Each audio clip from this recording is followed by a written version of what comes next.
Bismillahirrahmanirrahim. Assalamualaikum warahmatullahi wabarakatuh. Salam sejahtera dan selamat petang pada semua rakan-rakan media, dan berdiri bersama saya adalah Datuk Dr. Raizat dan Dr. Hisham Shah. Dan kita mula dengan Kementerian Kesihatan ingin memaklumkan bahawa terdapat 68 kes yang telah pulih dan dibenarkan discharge daripada hari ini.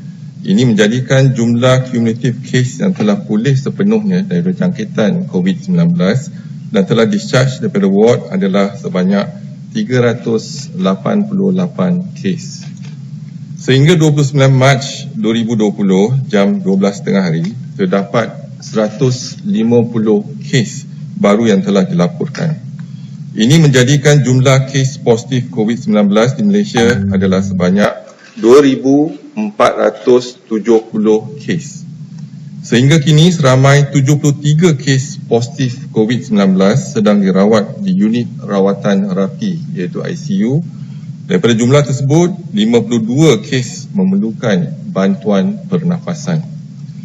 Daripada maklumat terkini yang dilaporkan ke CPRC Kebangsaan, duka cita dimaklumkan bahawa sehingga kini terdapat pertambahan 7 kes kematian berkaitan dengan COVID-19. Sehubungan dengan itu, jumlah kumulatif kes kematian COVID-19 di Malaysia adalah sebanyak 34 kes. Kes kematian ke-28 iaitu kes 2,321 merupakan perempuan warga negara Malaysia berumur 91 tahun. Beliau mempunyai latar belakang penyakit kencing manis, darah tinggi dan penyakit buah pinggang. Beliau dirawat di Pusat Perubatan Universiti Malaya pada 26 Mac 2020 dan beliau disahkan meninggal dunia pada 28 Mac 2020 jam 8.48 pagi. Kes kematian ke-29 iaitu kes 2,123 merupakan perempuan warga negara Malaysia berumur 64 tahun. Beliau mempunyai latar belakang penyakit kencing manis dan darah tinggi. Beliau dirawat di Hospital Tuanku Jaafar Negeri Sembilan pada 25 Mac 2020. Beliau disahkan meninggal dunia pada 28 Mac 2020 pada jam 10.15 malam. Kes kematian ke-30 iaitu kes 2,322 merupakan lelaki warga negara Malaysia berumur 76 tahun. Beliau mempunyai latar belakang penyakit kencing manis, darah tinggi dan penyakit buah pinggang. Beliau dirawat di PPUM dan beliau disahkan meninggal dunia pada 28 Mac 2020 jam 11.33 pagi malam. Kes kematian ke-31 iaitu kes 2,323 merupakan lelaki warga negara Malaysia berumur 27 tahun. Beliau mempunyai latar belakang penyakit kencing manis, darah tinggi dan penyakit buah pinggang. Beliau dirawat di PPUM pada 27 Mac 2020. Beliau disahkan meninggal dunia pada 28 Mac 2020 jam 7.44 malam. Kes kematian ke-32 iaitu kes 1,239 merupakan lelaki warga negara Malaysia berumur 50 tahun. Beliau mempunyai latar belakang penyakit darah tinggi. Beliau merupakan peserta perhimpunan di Masjid Seri Petaling. Beliau dirawat di Hospital Encik Besar Hajar Kalsum, Johor pada 22 Mac 2020. Beliau disahkan meninggal dunia pada 28 Mac 2020 jam 7.44 malam. Kes kematian ke-33 iaitu kes 1,249 merupakan lelaki warga negara Malaysia berumur 37 tahun. Beliau mempunyai sejarah perjalanan ke negara India. Beliau dirawat di Hospital Permai, Johor pada 21 Mac 2020. Beliau disahkan meninggal dunia pada 28 Mac 2020 11.25 malam. Kes kematian ke-34 iaitu kes 787 merupakan lelaki warga negara Malaysia berumur 77 tahun. Beliau mempunyai latar belakang penyakit darah tinggi. Beliau telah dirawat di Hospital Kuala Lumpur pada 18 Mac 2020. Beliau disahkan meninggal dunia pada 29 Mac 2020 jam 10.40 pagi. Kementerian Kesihatan Malaysia mengucapkan takziah kepada semua ahli keluarga mereka. Pada peringkat awal, Institut Pendidikan Perubatan IMR merupakan satu-satunya makmal yang terlibat secara langsung dalam menjalankan ujian pengesanan COVID-19 di Malaysia. Kapasiti makmal tersebut kini telah diperluaskan dan diperkukuhkan melibatkan 25 buah makmal di seluruh negara. Jaringan makmal tersebut terdiri dari 18 buah makmal Kementerian Kesihatan Malaysia iaitu IMR, Makmal Kesihatan Awam Kebangsaan Sungai Buloh, 12 buah makmal di peringkat Hospital Kementerian Kesihatan Malaysia dan 4 makmal kesihatan awam di peringkat negeri iaitu di Johor, di Kelantan, Perak dan Sabah. 7 buah makmal swasta iaitu Lab Link Sdn Bhd, Pantai Premier Patologi Sdn Bhd, Neogenics Laboratories Sdn Bhd, Clinipath Sdn Bhd, BP Clinical Lab Sdn Bhd, Cawangan Glen Mary, Sunway Medical Center dan Gribbles Pathology Sdn Bhd. Terkini bagi membantu Kementerian Kesihatan Malaysia meningkatkan kapasiti ujian pengesanan COVID-19, Kementerian Pengajian Tinggi serta Kementerian Sains, Teknologi dan Inovasi telah menyediakan 10 makmal diagnostik tambahan di institusi pengajian tinggi, Hospital Pengajar Universiti, termasuk 1 makmal bergerak yang boleh dihantar ke kawasan hotspot. Kesemua 10 makmal diagnostik tambahan ini akan dapat melaksanakan 42,420 ujian pengesanan sebulan, iaitu 1,414 sehari. Kementerian Kesihatan ingin memaklumkan bahawa pihak Kementerian Kesihatan mengalu-alukan perkhidmatan sukarelawan kesihatan dan perubatan dalam menangani penularan kejadian COVID-19 di Malaysia. Sehingga hari ini, seramai 157 sukarelawan telah menyertai dan ditugaskan sebagai sukarelawan yang ditempatkan secara berperingkat untuk membantu pasukan bantuan kesihatan dan perubatan COVID-19. Sejumlah 1,008 orang lagi bakal menyertai pasukan perubatan di hospital, iaitu mereka terdiri dari pelbagai profession perubatan. Mengambil kira situasi semasa, Kementerian Kesihatan menyeru lebih ramai lagi sukarelawan dapat tampil menyertai pasukan bantuan kesihatan dan perubatan COVID-19 dengan mengisi borang pendaftaran anggota sukarelawan bantuan kesihatan dan perubatan COVID-19 di laman sesawang Facebook Kementerian Kesihatan Malaysia. Daripada 34 kes kematian berkaitan dengan COVID-19 yang direkodkan setakat ini, didapati 55.6% adalah berumur 60 tahun dan ke atas. Manakala 67.6% mengidap penyakit kronik, misalnya kencing manis, darah tinggi, penyakit buah pinggang dan penyakit jantung. Mereka lebih berisiko mendapat jangkitan COVID-19 yang lebih serius, iaitu mengalami gejala dan komplikasi yang lebih teruk. Oleh itu adalah penting bagi mereka dan ahli keluarga mereka mengambil langkah-langkah berjaga-jaga bagi mengelakkan dijangkiti COVID-19. Pastikan bekalan ubat pesakit adalah mencukupi dan tidak terputus. Perkhidmatan kesihatan masih lagi diteruskan di semua fasilitis Kementerian Kesihatan Malaysia, khususnya bagi temu janji, rawatan susulan dan mendapatkan bekalan ubat-ubatan. Sekali lagi dinasihatkan kepada semua, bantulah Kementerian Kesihatan Malaysia untuk memutuskan rantaian jangkitan COVID-19 dengan duduk di rumah. Sekian, terima kasih. Kalau ada apa-apa soalan.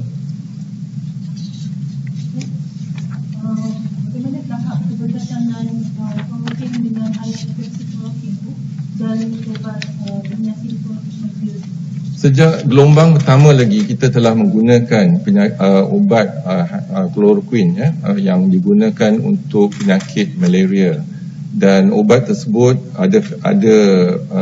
dapat digunakan untuk penyakit COVID-19 kerana dia ada anti-inflammatory, iaitu anti radang. Jadi kalau kita lihat penyakit COVID ini menyebabkan saluran pernafasan bawahan terlibat. Bila saluran pernafasan, jadi virus melekat di saluran pernafasan bawah akan menyebabkan inflamasi dan juga replikasi virus tersebut.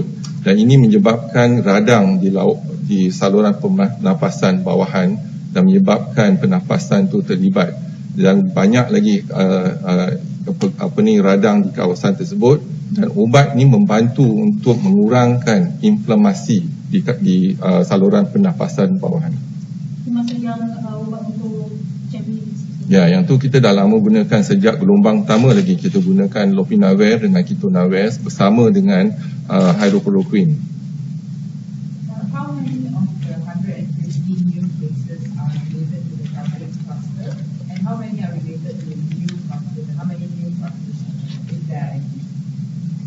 Related today, I think it's 61 cases, if I'm not mistaken, but 61 cases related to the tabligh group. But the numbers now we see that the tabligh group or the Jemaah from the Sri Petaling has really gone into the 5th generation, no more the 1st generation. So 1st generation, 2nd generation, within a period of 1 month, the expansion already we are seeing the result of the 5th generation. Any new clusters? The new clusters will be indirectly related to whether the 4th generation or the 5th generation. So we can see that the spread is all over, mainly because the tabligh group or this Jemaah goes to the mosque, and then the mosque goers get infected as well. Kalau kita lihat untuk yang status terkini untuk Jemaah Masjid Sri Petaling, jadi saringan ialah yang telah disaring ialah 17,965, dan sampel yang telah diambil ialah 12,842 sampel telah diambil, dan yang positif setakat ni ialah 1,254 yang positif. Yang negatif ialah 7,084 negatif, dan pending masih menunggu keputusan ialah 4,504. Dan ini bermakna kita ada 5,123 masih perlu menjalani ujian pensampelan. Betul, balik pada soalan yang ubat tadi tu, adakah ia memang menyumbang kepada kadar pulih pesakit? Kita cuba ubatnya. Jadi ubat ni kita ada kajian Pertubuhan Kesihatan Sedunia. Kita akan lihat dia dinamakan Solidarity Trial, iaitu melibatkan banyak negara, dan Malaysia ada salah satu daripada negara yang telah dimaklumkan untuk menjalani penyidikan ini. Dan penyidikan ini melihat pada ubat-ubat, contohnya yang saya katakan tadi, lopinavir, kitonavir, yang chloroquine dan sebagainya lah, dengan obat yang terbaru yang kita katakan semalam. Jadi ini hanya penyidikan, tapi yang kita telah menggunakan di luar label, off label usage untuk anti-HIV, contohnya ubat Calestra yang kita akan lopinavir dan kitonavir. Pada gelombang pertama lagi kita gunakan ubat tersebut. Di gelombang pertama kita gunakan 3 jenis ubat ni nampak berkesan, tetapi kita kena menjalankan penyidikan. Jadi data kita akan kutipkan data dan kita melihat, tetapi kadar kematian dia semakin meningkat ialah kerana kerana pesakit-pesakit kita yang berusia, yang kedua kerana ada penyakit komorbid, contohnya kencing manis, darah tinggi, buah pinggang dan sebagainya. Dan ketiga, mereka datang dari peringkat yang lewat, iaitu melibatkan pernafasan pernafasan dan juga jangkitan kuman kata.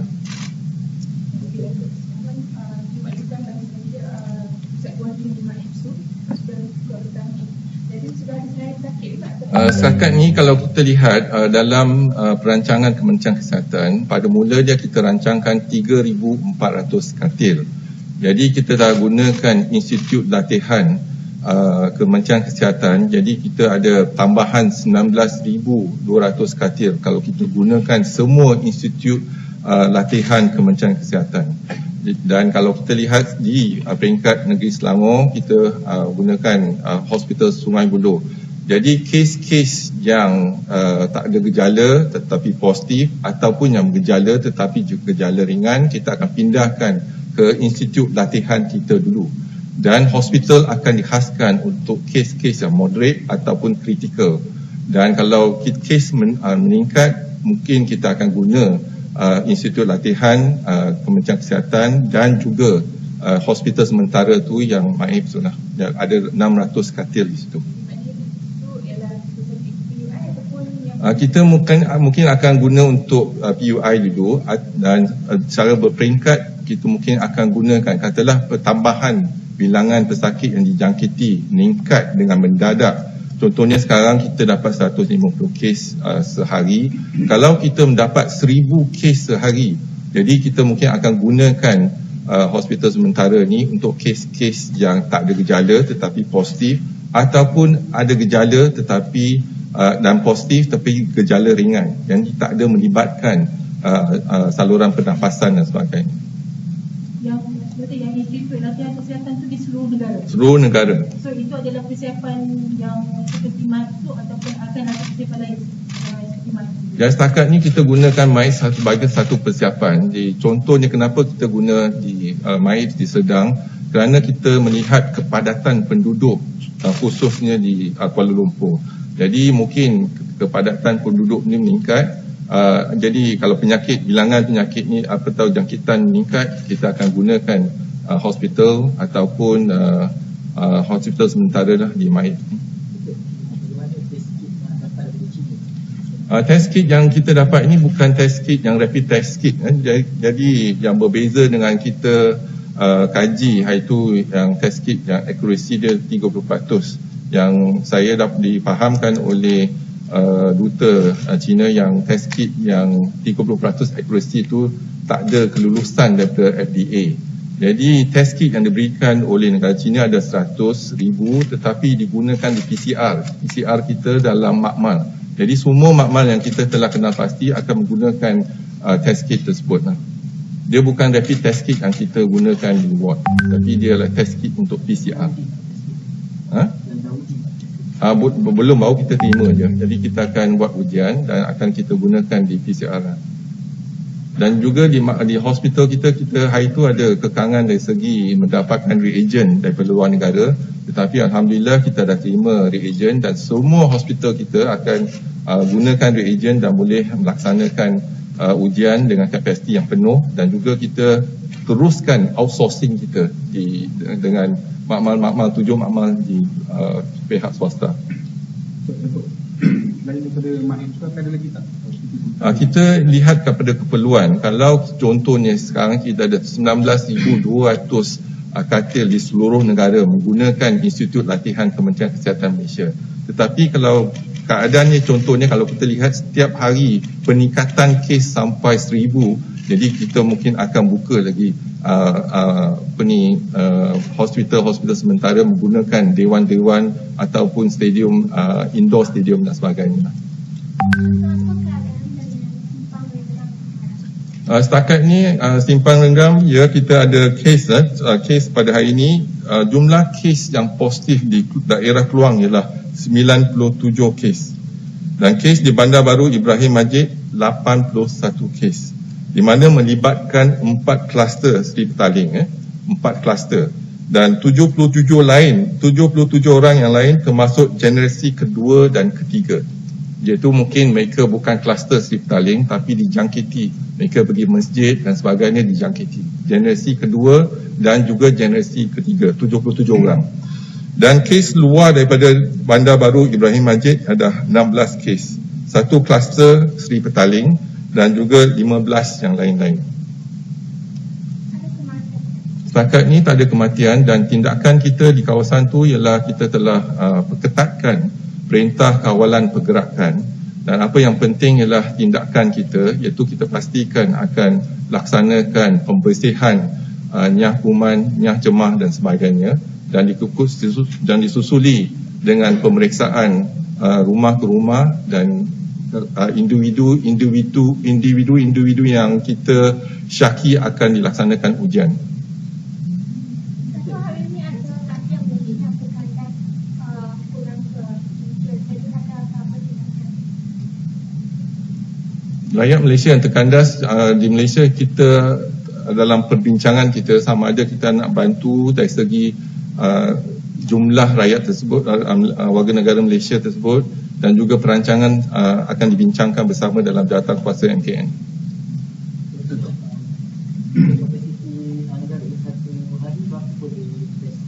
Untuk ujian hari ini kita kalau lihat daripada makmal tambahan ialah 1,414, tapi dengan kapasiti Kementerian Kesihatan adalah 7,500 lebih kurang.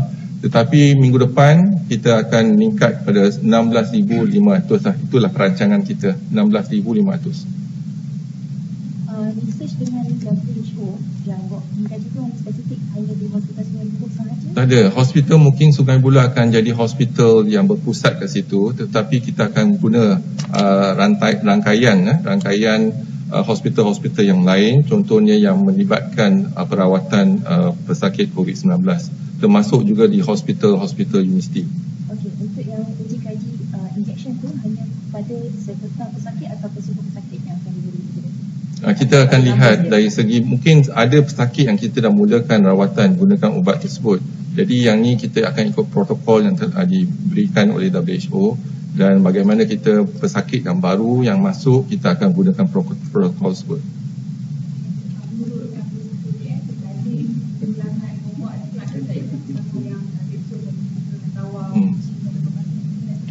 Kita sekarang ni kalau kita lihat dalam taburan bilangan jangkitan yang paling tinggi adalah di Selangor. Jadi dalam pada tu kita lihat kawasan mana, zon mana yang tertinggi sekali.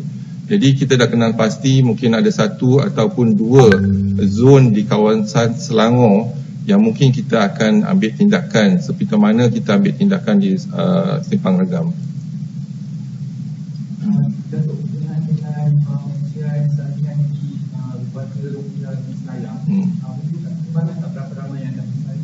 Dan ini termasuk dalam kumpulan sebab warga Rohingya pun ada yang hadir pada jemaah di Masjid Jami' Sri Petaling. Jadi kita termasuk dalam sensus kita tu yang status terkini ujian kluster jemaah di Sri Petaling. Untuk yang naik, berapa ramai kaki tangan yang akan dilakukan? Kaki tangan memang kita dah kerahkan. Memang kita ada tambahan 3,000 kaki tangan. Pengambilan pertama telah pun dilaksanakan pada 16 Mac, iaitu kita mengambil lebih kurang 1,500 kaki tangan, dan nurses kita ada 2,000 nurses dan 660 pembantu pegawai perubatan yang akan diambil, dan kita akan laksanakan pengambilan pada hari Rabu ni. Jadi kita tambahan di situ, dan juga kita kerahkan 3,500 daripada nurses dan pembantu pegawai perubatan yang melaksanakan pengajaran post basic. Jadi kita dah hentikan kursus post basic dan kita gunakan mereka di hospital dan klinik. Jadi kita ada pertambahan dari segi sumber manusia, dan kita juga menggalakkan sukarelawan, doktor, nurses dan sebagainya yang bukan staf Kementerian Kesihatan tetapi tampil ke depan untuk membantu kita lah dalam perawatan dan juga kesihatan awam. Jadi doktor cakap dah ada 150 yang sukarelawan yang ambil kan? Setakat ni ada 150 kita dah ambil, tapi kita ada 1,008 yang tengah menunggu penempatan. Jadi kita nak tahu kepakaran mereka, contohnya doktor bahagian mana, nurses latihan di bahagian mana, dan juga lokasi mereka, sama ada mereka di Kuala Lumpur ke, di Tawau ke, Lahad Datu. Jadi kita akan melihatkan penempatan mereka.